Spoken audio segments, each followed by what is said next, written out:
So, e-commerce.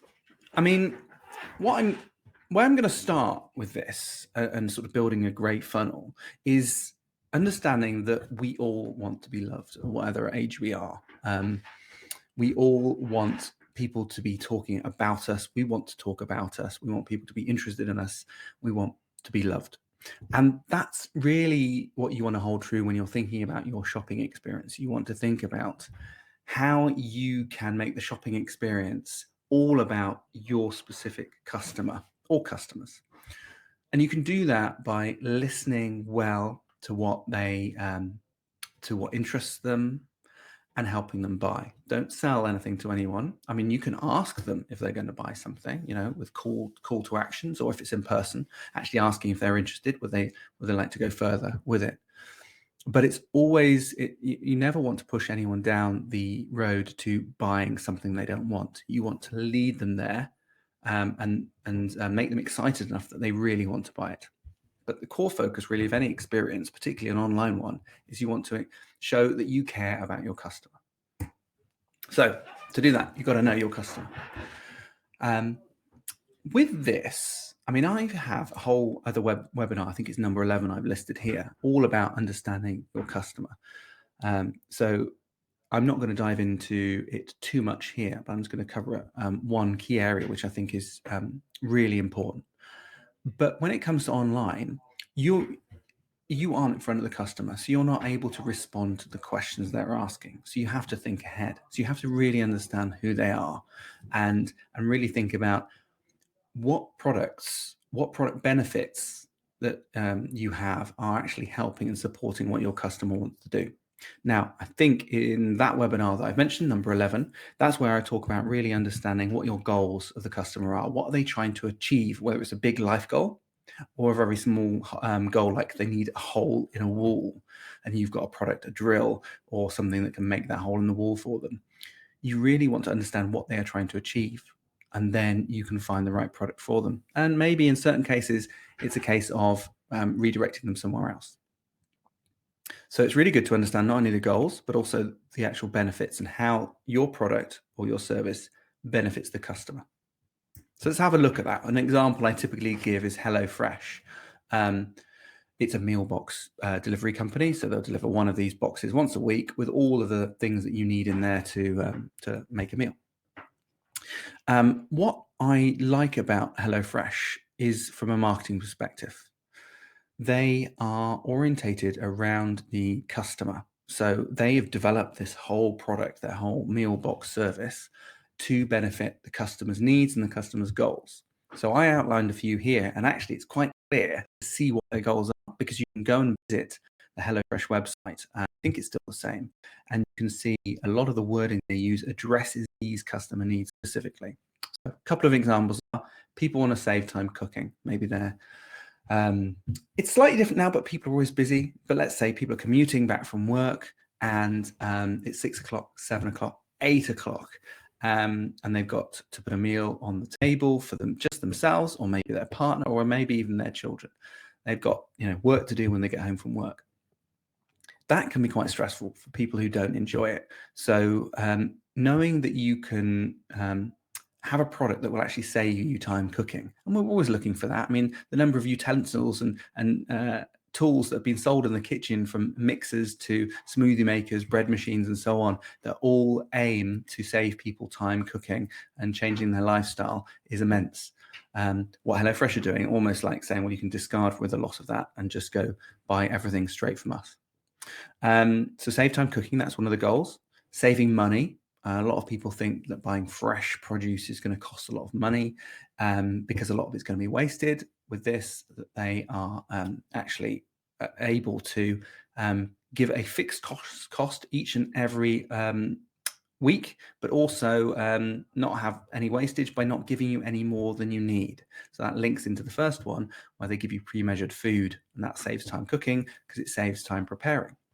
And then also saving stress. Now, I enjoy cooking, so I don't tend to get the stress from this, but some people who don't, it's very stressful to have to create a meal that is nutritious and tasty every single day. So one of the things they take away is they actually give you the recipes as well. So they are covering off with their product at 3 different goals: saving time, saving money, and saving stress, by making sure their product benefits, or the product gives the benefit of pre-measured food, a fixed cost, and tasty recipes. Now, with HelloFresh, they've designed their whole company around delivering to those customer goals. You may not be in that position. It may be a bit harder for you that you've got an existing product already that you're marketing to people. Maybe you're in the marketing team, or you've developed the product already and now you've got to come to market it. So what you want to do is look at what your customer needs are and then try and attribute them to specific features on your product. So that's the first thing to do, start to really understand the customer. So once you've done that, and I suggest you also watch that webinar as well to really understand what's going on and who your customer is. So because basically everything we're going to do from now on will apply, or almost look back at who that customer is, and you'll need to apply it. The next thing we need to know is you need to understand how people actually research and buy, what process they go through.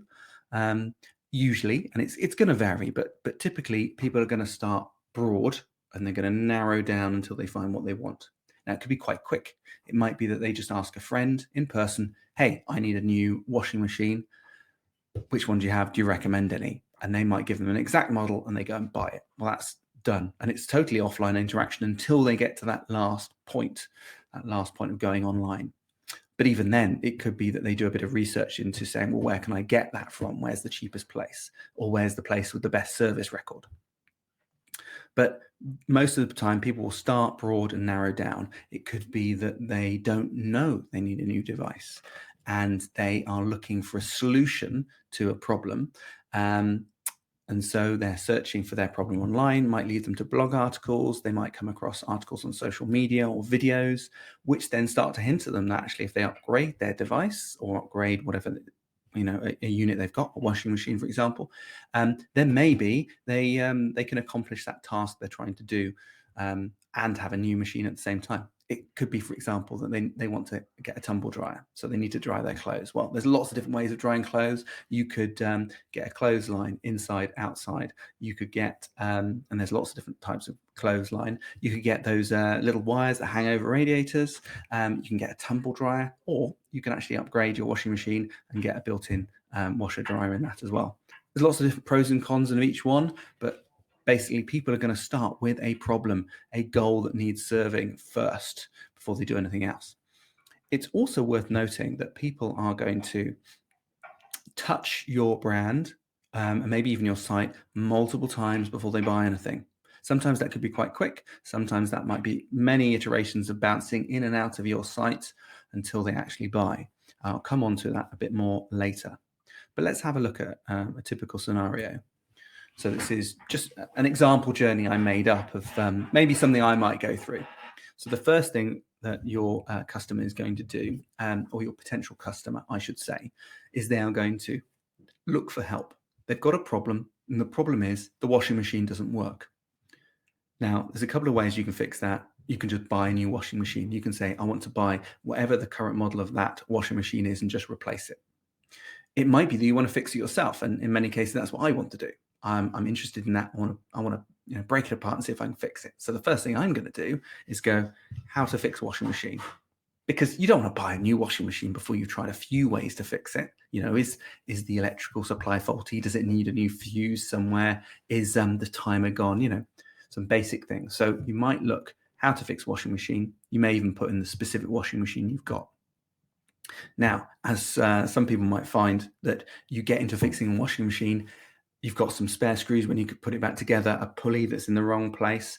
It screeches when it's working, and it's making an awful grinding noise, and it's just not working. And you think, actually, I've made it worse. I've ruined it. Maybe I need to buy a new washing machine. This one's old. It's time now. So the next thing people might do is then seek advice. So they're going to go online. They're going to ask their friends. They're going to go on social media. They might actively put this message out in different ways, whether it's a search or typing into social media. What's the best washing machine? Again, they might be more specific than that. They might just start with what's the best washing machine. Maybe they'll put some extra words on, which it could be washer dryer or relate to the specific needs they have. But let's start broad. So they're going to be looking at, they'll get replies on social from people, they're sort of people in their social circle who are coming back, yeah, I've got this washing machine, I really like it. But there's a lot of information coming back and you don't know how trustworthy those people are. Maybe they are some friends they've got locally, but maybe their friends aren't experts too, and they just said, oh, I don't know, I just bought the one I like the color of. Maybe they want to go and have a look at dedicated sites like Which, or some sort of consumer trade site that's going to give the best. They've tested multiple machines and they're going to give the best recommended one. Either way, they're going to start off with best washing machine and maybe bounce around a few sites. They may even come across an article that you've written and or the washing machine company has written, and go and have a look at that particular blog article, which is talking about how to buy the best washing machine. But either way, people are bouncing around different bits of information. Once they've settled on what they want to buy, the next search they're likely to make, or the next journey element, is they want to make a purchase. So they might go back onto Google again and say, right, I want to buy a Siemens IQ700. I don't have one of those. It just looked like the nice one on Google. So they might type that in, and you've got lots of different routes there to market. You've got different products. You've got like a product band that you've got at the top. You've got just normal product searches and website searches along there. So there's lots of different information that might come up on Google, and then you have a product on there that you might be able to click on and bounce to that website and buy it. But again, you might bounce to a couple of different websites, look at the reviews, come back out until you actually go down the lane of actually making a checkout and a purchase. So that's the typical journey in brief, but there's lots of different types of customer journey. What you've got to do is try and identify what your customer journey is. And if you don't know, don't worry, you can try and refine that over a period of time. Okay, so let's look at that journey in a bit more context. We've got 3 phases to it. We've got the awareness phase. So this, and I've spoken about this many, many times. So this is where people are becoming aware of you. So they don't know about you or your product or your company yet. And the awareness phase is the activity that you are doing so they become aware of you. And then they know that you are a company, or you have a product that's going to work well for them. And then there's the consideration phase. So in this phase, people are moving through from becoming aware of you to actually starting to think about whether your product could help them achieve their goal. And then you've got the final decision phase. So let's say with the washing machine, people have decided that they want to buy this particular washing machine. They've decided they want to buy it from you, but maybe there's some key considerations like delivery cost, how long it's going to take to get there, returns, refunds, all that sort of stuff. So you can see here, through this funnel, you're going to get lots of people who get to know you or sort of touch your brand in the awareness stage, moving through to consideration. You're going to lose people because some people aren't interested until they get to the decision phase. And now the numbers on here are arbitrary. It's just to try and show you that people will be filtered out in this funnel until you just get the people who want to buy. Got my physio water again today, so hopefully you don't hear that fizzing in the background. Okay, so let's add a little bit more detail to that. So here's our sales and marketing funnel, where we can see people moving through from becoming aware of us to actually some people making a decision. These are some of the different sources and routes to people actually buying from you. So we've got these same phases: awareness, consideration, decision. But I've also split this into effort and cost. This is just from my opinion, but this is how I feel. The different sources that you can get people and move them through the funnel, and maybe that the ones in the top half will be a bit easier to do. The ones in the lower half take more effort, but they might actually be more effective. That's something I can't really do on here. I'd need some kind of 3D chart. But it's just a broad idea to show you all the different things that you could be doing to make people aware of you and then move them through your sales funnel. So up in the top left where it says awareness, we've got social media like Facebook, Instagram, Twitter, Pinterest, and any other social networks that come and go while you're doing any marketing. We've got referrals from other people. So just having friends refer a particular product or service to you is great. It's very easy on your part and helps people become aware. Maybe even service reminders. A lot of people don't think that once you've got a customer, you have to work to keep that customer. They may come back to you, but it might be that when it comes to buying the product, when it's an end of life or needs servicing, they might, unless they hear from you or had a good service from you to begin with, they might actually go somewhere else.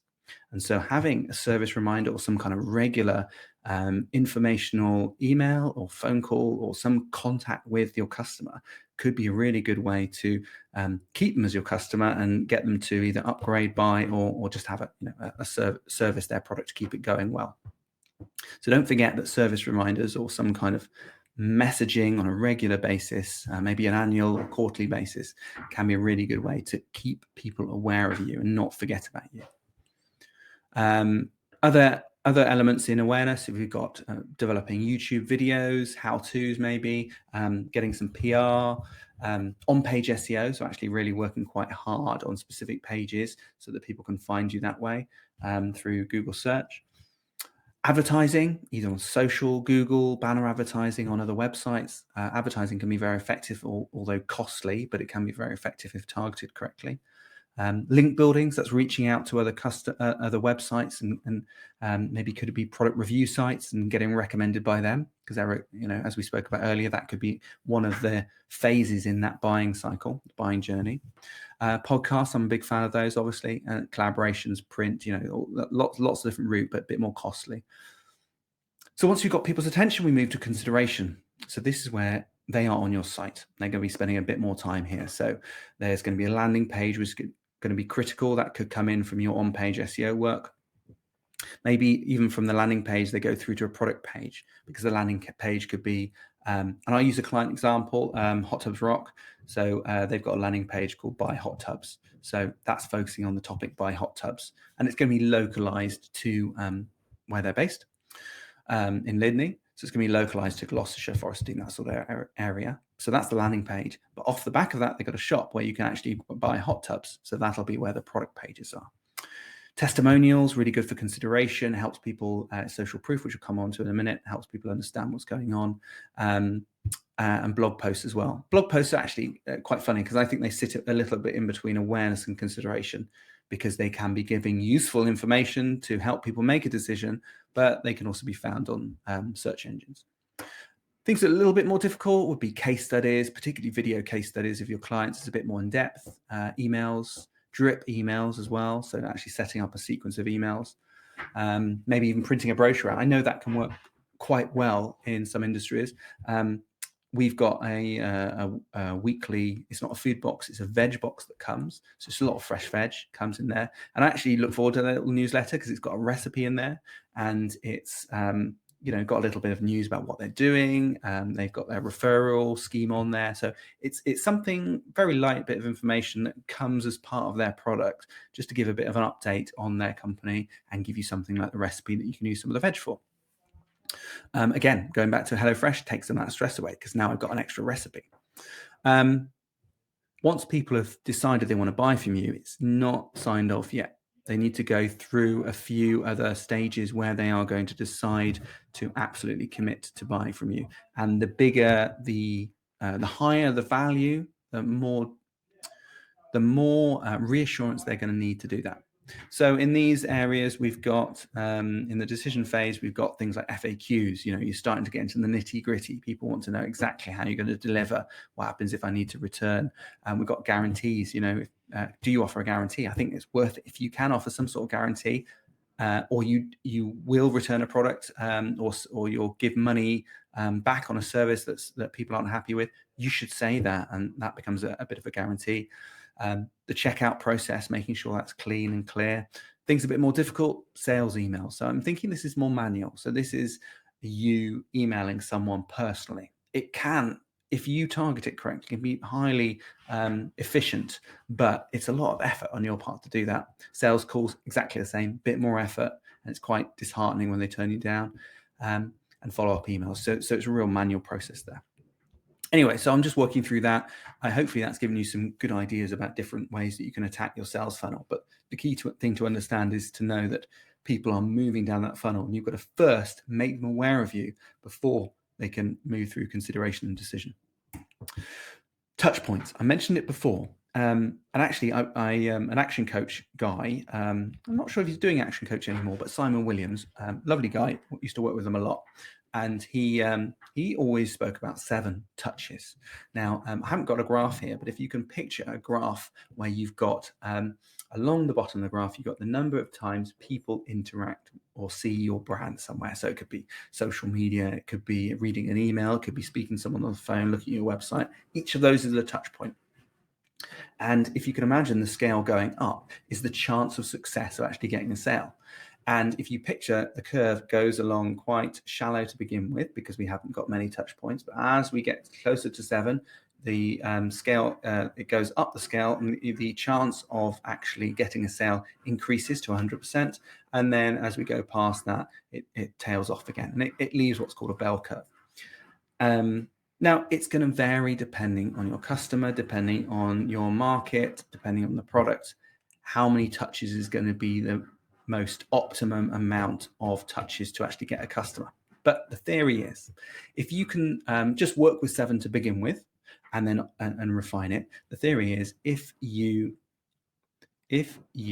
make all of your customer touch points consistent and of the same number, then you will have a better chance of getting all of your customers or more of your customers to buy from you, because you're making sure everyone has the opportunity to have the same touch points.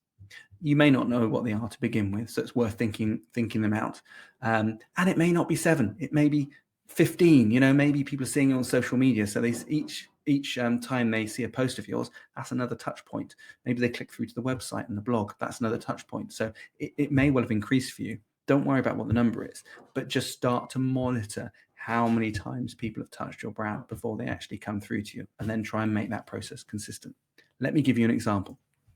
So going back to our sales funnel again, I've highlighted some of the touch points people might work through. So maybe they become aware of you on Instagram, but they're not bought in yet. They see you on Instagram. Maybe someone else shares a video. Then you go through to actually watch that how-to video on YouTube, and then you bounce back to Instagram. Maybe they're checking out someone's profile. And then from a social post, maybe you put out a more in-depth dive of YouTube Explainer. And now because they're following you, they're going to see that. And then from the YouTube Explainer, once they're there, they can actually see your product page, because it's linked at the bottom of YouTube. So they go and have a look at your product page, and they go, actually, they're starting to feel like this is something that they need, this is something they want, and it fits in with their goals, coming back to what we said earlier. And then from the product page, they look at RFQs, and then they come back to the product page, and then they go, yeah, I'm ready, I'll go and check out. And so you've got 7 different touch points there, and happy days, people have bought from us. It's going to be very much different for you. And you might say, well, actually, I'm not going to be as granular or detailed as that. I'm just going to think about, are they coming from social, video, website, a phone call, and so on, and then try and map it out.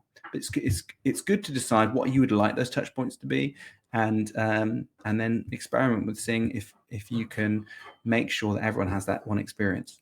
Now, a customer of ours that does this really well actually is Alex from Community Architects. He's very much process driven. Despite being very creative with what they do, being very process driven is incredibly important to making sure everyone gets a consistent approach and the same sort of Community Architects process as they go through. So they actually have a very good 7 touches, which they try and follow through, from people seeing their social, to the website, to filling out a form, seeing the resources, and then the contacts they have until the sale comes. Oh, there's a question from Claire here. Where's the best place to start in the sales and marketing funnel? Social media, the website, or content, paid advertising? That is a good question. I would say it's going to be where your customers are. So wherever your customers are spending their time, whether that's online or in person, that's where you want to be. If you don't know where your customers are, that's what you need to start first and answer that question to work out exactly where they are before you do anything else, because it's going to be quite tricky for you to, or you'll be wasting a lot of time looking in the wrong places. So it's always good to figure out where your customers are, where they're spending the time first. And if you work out your social media, which social media channel, and try and refine that down until you know for sure. Don't expect to get it right to begin with. It's going to take time. So really spend the time to note things down and review on a regular basis. You ask a follow-up question, Claire, thanks. How would you recommend to track that? Ooh, well, a really good method I use is just Google Analytics. It's going to give you a bit of a gauge as to where people are coming from if you're using your website as the main sales tool, which is what we're talking about here. So if you go onto Google Analytics, you can go to the acquisition report, and I think it's overview. And on there, it's going to tell you where people were before they got to your website. And it's going to put them into broad groups. Organic, did they come from Google or Bing or another search engine? Email, did they come from some email marketing campaign? Social, any of the social channels, I think including YouTube. Referral, so they come from another website, or direct, which means it doesn't know. They've just appeared onto the site and they don't know where they've come from. Going and using Google Analytics and that acquisition report is a really good way of understanding exactly where people have come from before they see your website. What you won't know is what they have seen of your brand before that point. For that, I think you might need to ask people who actually come through and become customers, make it part of your process to get some feedback from them and ask them how they actually heard about you, and try and walk through that process with them if you feel comfortable to do that, because then you'll have a much better understanding of what those touch points are. Something else that's really important to your funnel is to your sort of journey, is to differentiate your product or brand. Now, it really depends what you're selling as to how different it is or how much of a commodity it is. But the closer your product or your service is to a service that people can buy from anywhere, the harder you're going to have to work to differentiate that from other people. You've seen it with insurance or insurance comparison sites. Their differentiation could be on the feature set of the website when you go to it and how well that works. But often they differentiate it just by trying to have a different character brand. So you've got the meerkats, you've got the singer guy, go compare guy. And so that's how they're trying to differentiate it, based on trying to get your interest with something silly and having a different, very clear brand from each other, but pretty much offering the same service. Once you get away from having a commodity where anyone can do it and everyone does it in a very similar way, then you can start to differentiate based on your, actually what your product is and how it fits well into the customer's goals. So it's first you've got to start by understanding what your customer wants, and then making sure your product stands out and is different from the competition, so that people feel more have a reason to choose you over someone else. And it doesn't need to stand out on cost. In fact, I would recommend that your product shouldn't stand out on cost, particularly if you want to go cheap, because the only way to win is to go cheaper and cheaper, and it's a race to the bottom. And you'll end up losing profit, and it's not worth having a business where you're working on razor thin margins if you can avoid it. So the best way to differentiate is to actually try and have is not differentiate on price, have the right price where you're making the money you want, and differentiate on things that matter. Make sure that you're appealing to your customer, that you are doing everything to benefit them, and then start saying how you are different from the competition. So some ways you can help do this is actually more communication online, whether that's blog articles, YouTube videos, social posts, and becoming a subject matter expert, where the difference to your brand is that you are actually helping people. You're not just trying to sell, you're trying to help people solve their problems, whether that's buying from you or not. And some of the best customer service I've had is where you speak to companies who actually really truly want to help, even if that means that you end up buying from someone else. I'm trying to think. One of the best customer service experience I had, which is difficult because they're a bit more of a captive market, but it was Octopus, the energy company. They were particularly good in differentiating their brand by actually having really good customer service. They didn't just say it was good; it actually was good, and they would answer the phone within 3 rings or something like that, incredibly quick. And the person who was on the phone is able to solve the problem, whether it's giving you a credit or giving you access to your account details or something like that. So their difference is they're selling a commodity, which is electricity, but their difference is not only in their nice pink branding and their funky name, but it's in how they deliver that customer service and how helpful they are online. And if you spend any time on your site, you'll find it's a very helpful site that is encouraging you to get a quote and sort of move down that sales pipeline. They are always trying to be helpful and transparent and open and honest, so you can make up your own mind. I also linked here, number 9 of our webinar, blogging and content strategy, where you basically go through what you can do here to become a subject matter expert in a lot more detail. But I recommend you check that out. In fact, given it's number 9, it's probably time we update that at some point. So we get to driving traffic. So we understand our customer better. We know how they could what routes to your particular website they're going to take, how many touches. We're starting to really architect that customer journey. Now we want to look at actually driving traffic, and I'm not going to spend too much time here because I've done many other webinars on it, including the previous one I mentioned, but just give you a few ideas.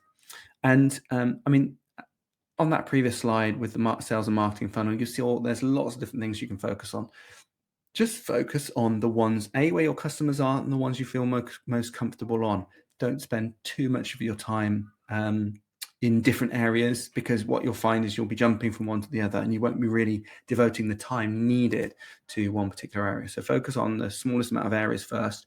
Try and find the best ways to drive in traffic to your website, and then you can start focusing more on that. So targeted ads, really good ways, particularly if you're new of starting out. It's going to cost some money. You've got to put down some money to Google or any of the social media networks to actually pay to access their audience. But it can be worthwhile because you are going to get visibility straight away. And if you've got the budget, you can actually then remove or bid higher than your competition to make sure they don't get the visibility. But the nice thing about ads is you can get them started straight away. They're incredibly well measured, incredibly targeted, particularly on Facebook. And so they're a really good way of starting things off. Now, a couple of things you want to look at when you're targeting advertising is go back to those needs and goals. What is your customer trying to achieve? Is it some kind of better lifestyle? Is it to solve a problem? What are the benefits? And you've got to focus just on that. Now, I've got 2 examples here. One of them is the Casper mattress. Now, anyone who listens to a podcast is probably going to hear or has heard the Casper mattress adverts pretty much across all advertising channels. And that's because on podcast advertising, it's quite cheap to acquire customers, because while sometimes the advertising per unit can be a little bit more, the people who listen to podcasts tend to respond quite well to advertising, particularly if it's well targeted to that audience. So it can actually bring the cost of acquisition down quite a lot. So with the Casper mattress there, what they're targeting is a lifestyle. So they're probably focused on the male aspect, the male person there, and them having a nice lie-in in the morning. It's nice and they're quite relaxed after their sleep, so much so that they want to spend all day in bed. I love the strap line actually on this one. The best days begin and end on a Casper. And then we go on to a couple of other things. They're pointing out key things that that are concerns to people. So I think with Casper, they are interested in the engineering side of things, that people want to try. They may be unsure about trying that mattress, so they can say you can try it completely free in your own home for 100 nights, which is, it's a guarantee you're going to like it, and if not, you can send it back at no cost to you, and painless returns. So they've pulled out a couple of those issues where they might be pain points for buying mattresses from other people. And I like the image. It's nice, probably reflecting their target market, who they're going for there. So the other one from Indestructible Shoes, this is actually a video ad, which I can't show you on here, which is a bit of a shame, but it's quite funky. And it really is, it typifies what I think is a very effective ad at targeting the pain points of that you want a product to fulfill for you or remove. So with this example, this shoe, it's got is it Kevlar? I don't know, some kind of protection in the sole, so you won't get spikes through from nails. It's got a steel toe cap, so things can fall on your toes. It's made of a mesh, so you get some airflow in there so you can breathe. It's quite flexible, bouncy. Basically, I think they've almost said, well, what do people want out of a shoe when they're working or serving tables somewhere, or they want to anti-slip. That was another one. So there's a list of different things, different checkbox items for people looking for a work shoe, almost in a way. And so they have developed this shoe based on that and have been selling it. Nice thing about this video is it says what those are. So like breathable fly mesh, that might be something you're looking for in a product. The fact that it's fly mesh doesn't necessarily mean anything, but breathable does. So breathable fly mesh. And it's a really nice video that just basically goes through those. It's a shame I can't show you. So these are two different adverts, but they're targeting the goals in a different way. The shoe is targeting the problem. Someone needs a shoe, and these are specific problems they want to solve. The other one is solving the problem of having a better night's sleep. So you can have the lifestyle that's pictured there.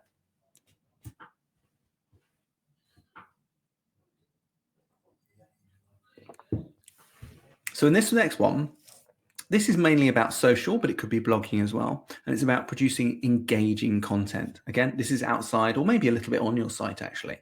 And what I want you to do or think about here is sharing content that interests your audience. Not selling, be helpful. I mentioned that a few times now, but you shouldn't need to sell anything. If you're doing your job right from every stage, awareness, consideration, decision, you are just helping people buy something to solve a problem. So always think about what you can produce from a content perspective, whether it's a video, blog, tweets, that are going to help someone overcome a problem. And that's how you get their attention, and that's how you move them down the funnel. If you can be remarkable, be remarkable. And what I mean by that is be interesting, be different, that people have to tell other people about you. They have to share. They have to remark on what they've seen, whether it's your brand or the experience they've had with you. Just like I did with Octopus Energy. They were remarkable because they actually had very good customer service. Oh, and if no one's with you, I probably should really share an Octopus code, but I'm not going to do that. Just go and check them out online. And also be consistent as well. Whatever you're putting out, try and be consistent. If it's on social media, try and show up consistently so people know when you're going to be about, particularly if you're running some kind of basic support system on Twitter or something like that. If you're going to be sending emails out, regularly is better, so people can start, hopefully it's great content, they can start to look forward to it coming through.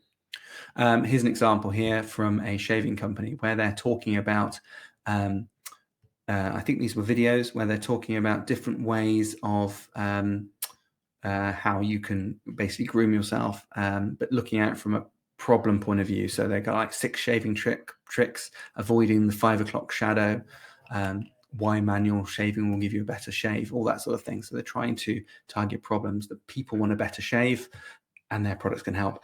You can see I don't really use them. I have a better shave by not having one. But it's important to target what their needs are, and they've done this through a third party. So they've worked with a third party on a different platform with a different their set of audience to capture them. So engaging content. Again, there are probably some other webinars I've done on this, but you could start with the blogging and content strategy, which is going to give you a good idea of what to do here.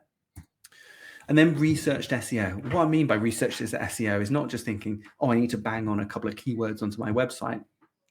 It's actually spending the time to think about what the keyword is, and then looking at the competition. What are they doing? Not mentioned here, but and I can't remember what number it is, but I've done a specific, in fact, 2 SEO webinars on this. One a bit more giving you an overview of what SEO is and some basic tips and tricks, and one a bit more detailed with my colleague Chris, who joined me on that one. In fact, he presented most of that.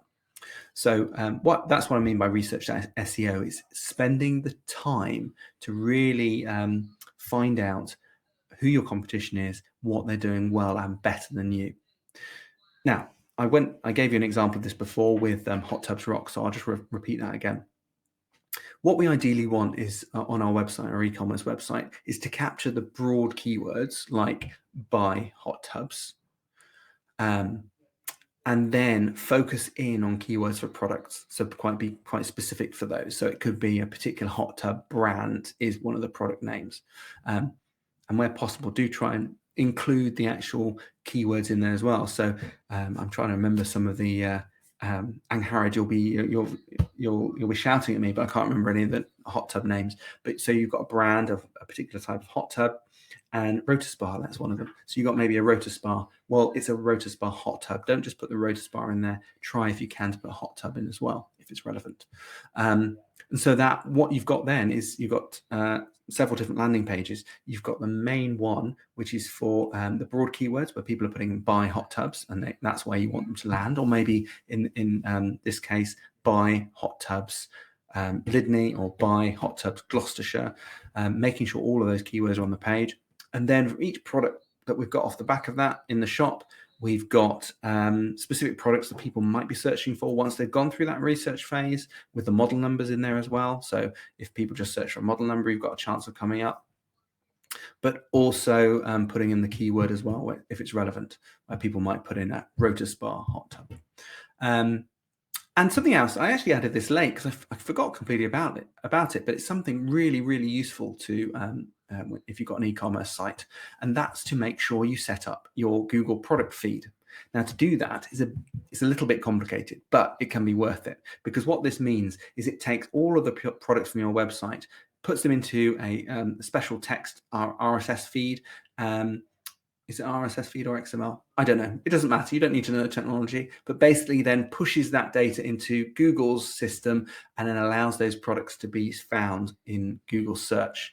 It used to be free back when they had Frugal, which is many, many years ago. Then they stopped this process, and that only allowed people to do it if they were going to pay for advertising. And then a couple of years back, they've actually allowed anyone to do it to showcase their products. So it allows you to take your products from your website, and then send them to Google so they can display those in Google Shopping or on the Google search page. If you pay, you obviously get a bit more priority on there if you use Google AdWords to pay for it. For this, you'll need a Google Merchant account, which is free, just another tool that they've got. Set that up. You'll also, if you're using WordPress, you'll need a plugin on your website to take all of your products and wrap them up into this data file that the Google Merchant account can use and push through to the right place. It's too much to go into here, but if anyone's interested in that, you've got an e-commerce website, contact me, support@ratherinventive.com, and I'll just tell you the setup that we use, which worked really well. Something else. So let's moving on from the routes to market, and there are lots of different routes to market.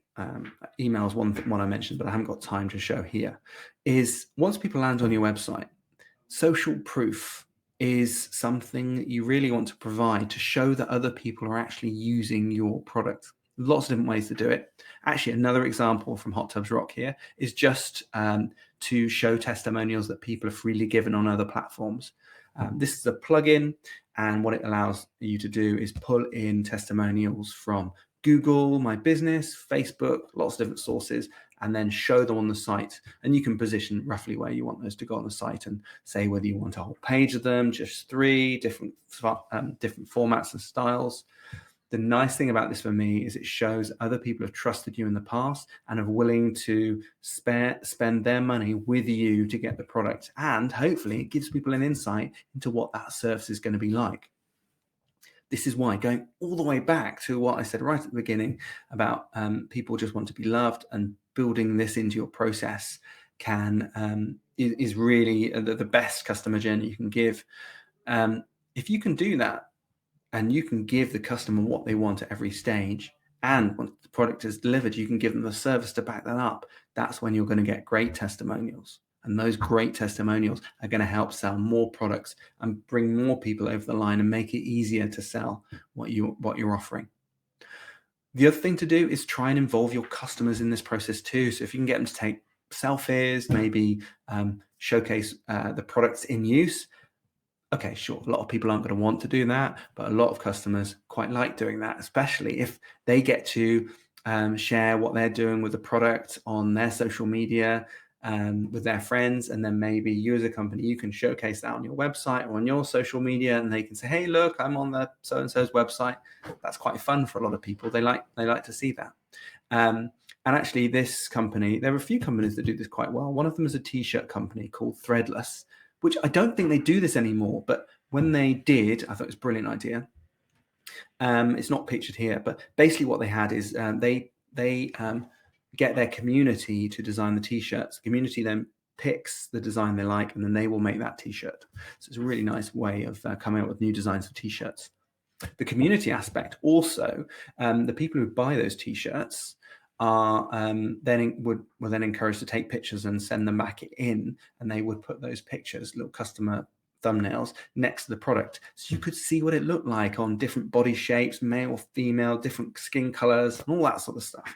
And so it's really good to see how that product, that design worked and looked on different people. Now, last time I checked, that wasn't there, which I think, I don't know. For me, I think it's a big mistake. It shows a lot of personality, and it shows the community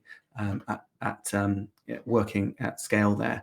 The other nice thing about the way they worked is because you're getting lots of people to buy in and vote on a particular t-shirt design, you're already getting them to see the design and buy into wanting it. And some aspect of desire before you've even produced anything, so that you're really reducing your costs, and you're starting to generate a small audience base who are going to buy that initial product run. So I really like the way they did that.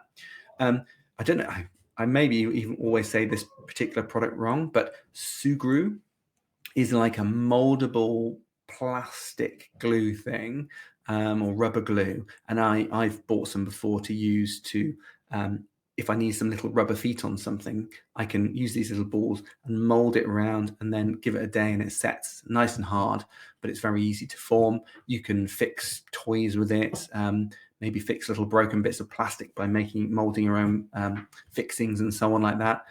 But when you get the pack of Sugru, they encourage you to submit photos of what you fixed with it. And here's an example you can see here where they're saying, join our global community of fixers and makers. And if you went to see their website, you'd see it would flick through different names, different people throughout the world, and what they've done with it. Little picture of like this one here where they've actually fixed a child's toy, which is pretty cool.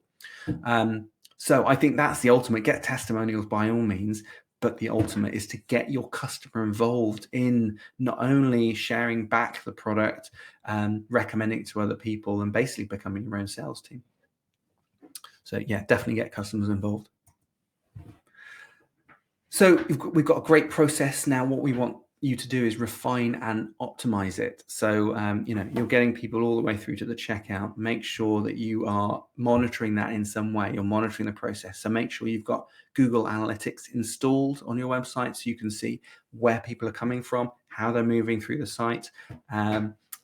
If you've got a checkout process at the end, where do they fall out? What do you need to improve? With Google Analytics, set up goals, particularly if you're with a checkout, so you can see at the end how many people came through from, let's say, social media, viewed the product pages, then went through the checkout process and bought at the end. And review it regularly, monthly, ideal. You can even set up a report and schedule it to come through Monday every month. Here's an example of a goal funnel. And you can set these up if you go to, I think it's admin or settings, can't remember, in the bottom left. I know where it is. If you go into analytics, go into settings, go to the far end where you've got views, and you can set up a goal. And in this particular one, it's a WooCommerce website. We've got this 3-step process from basket to checkout to purchase. And we can see here that looking at the goal funnel, we can see how many people actually come in from organic, which is Google, move through to the basket, through to the checkout, through to purchase. Now that's not too bad, is it? We can see actually quite a good number of people do stay in that process and do buy. Not too many drop out at each point, which is fab. And so it really allows you to drill into a lot of detail there. If, for example, though, we saw there weren't many people buying, maybe they're running some paid ads, so actually spending some money, you would see a paid medium there, and you would see maybe they were dropping off at the basket or checkout phase, then that red sort of waterfall off the back of the green box would be bigger, maybe 100%. And that gives you an indication of where people are dropping off. So it gives you, by setting up goals, you understand which are the best audiences that convert, but also how well they go through your site in that sort of final funnel. If I do have a whole webinar on Google Analytics, and I definitely mentioned funnel in there. So if you're interested, go and look for that. Once you're coming to the sort of final stages of people buying, something worth doing is thinking about how you can up and cross-sell people. So upsell is where you're looking to get people to spend more in their cart by getting them to buy a higher value item. So it could be upgrading the item. Maybe Apple do a great job of this. You can buy the iPhone. I know the 13's just come out. That's not 13, but 13's just come out. Well, you've got different options of 13. You've got different sizes and you've got different storage capacities. So what upselling allows you to do is you have the lowest price. You can say from $699 or $699, whatever it costs as the base price. And then you can say, well, just for £100 more, you can make the screen a bit bigger. Or for £100 more, you can increase the capacity of the phone. And you're giving people a way to nudge themselves up that product staircase, it's called, so they can start small and work their way up just by spending a little bit extra money each time. Cross-sell is where you are selling add-ons and extras that relate to the product but aren't a high-VAT version. So it could be with this. A cross-sell would be a battery case that they offer that attaches to the bag, or a case itself actually on top of it. So you tend to find cross-sells will appear after you've added something to the basket. So if you were to add your phone to the basket, it then says, do you want a case with that? Do you want some extra cables? Do you want the magnetic charger or wallet, and so on? And so what they're doing is getting you to add more to your basket, and again, increasing the average basket value. So it's worth thinking about upsell and cross-sell as a way of selling people additional items at the time of purchase, which is the best time of doing it. Doesn't mean you can't do it after, but if people have got their wallet open, why not just spend an extra £100 or £50 or whatever it might be? It's a lot easier. It's a bit like when you are, I don't know if you go through the process of buying a car from a dealer. They will go through this process very much about starting you in the one place, which is where you probably come in and point at the cheapest car, and moving your way up, saying, oh, well, I want the electric windows, or I want the AirPlay car system, or I want this, that, and the other. And all of those options packages will nudge you further and further up the product staircase. I'm coming to the end now. Ask for action is so important. Now, I know with an e-commerce site, you're going to have some kind of button on there, but don't make the button to buy that product, but don't make it too small. Make it clear and obvious. We talked before that people are going to bounce in and out of your site. They're going to go round and round a few times before they decide they want to buy from you. So you want to make it that when they do want to buy from you, that buy button is clear. The price is clear. They know what they're getting. Do you have any exceptional delivery and returns, good or bad, which you want to mention up front? You should put that nice and clear. You don't want any ambiguity about what people are going to receive, what the service is. So when you ask for action, if people are willing to buy, don't be afraid of asking them to buy. They're ready. You haven't sold to them. They're ready to buy. They really want to buy this product. Make it easy for them. Make it easy to find the button and make it clear. Now, make the whole buying process clear as well. Now, what I've put on here is a picture of what's called the Belcher button. Now, I remember many, many years ago when I was running a series of workshops with Helen Caldercut, we did one of the couple of slides were on this Belcher button and what it was about in terms of improving conversions. I'll give you a brief history now, but if you want to look it up, I'm sure you'll find more information about it online. But the idea was I can't remember his name, something Belcher, but he was trying to work out what the best, highest converting layout was for his site. So he tried lots of different options and came up with this option here as the best way, the highest converting little cart area that will go next to a product. And so he found that the button should be orange, so it stands out and is clear on the page, but doesn't feel too strong or red like an alert. It's not a danger signal. Have a blue or dark royal blue text for add to cart, because that seemed to go nicely with the orange and give more quite a comfort color. I don't see that myself, but it does look quite nice. And then also put the price right next to the button, so it's very clear. If there's any discounts, put those right next to the button. Also put how you can pay there, so you've got the credit card logos next to the button as well. Even just under the button or near the button was to have some text, because he was saying some people prefer to click the text than the button. So some people just generally prefer to click links. So actually having both on there, it said the action twice, but also gave some people who don't like buttons, because they feel a bit too committal, to have that as well, and outline it in a dotted line. So if you can imagine that dotted line on a white page, it's going to stand out quite a lot. So basically it's making this call to action box clear and have the price on it, a big button, generally the bigger the better, and putting any other options on there that are important that people need to know before they click through. So that's the Belcher button. And finally, you want to create repeat business. I mean, once we've got someone to buy from you, the best customers to get to target are people who've already bought from you. So you want to try and capture contact emails through the checkout process or shortly afterwards, to make sure that you can contact them on a regular basis with any offers, maybe any offers or upsells later at a later date.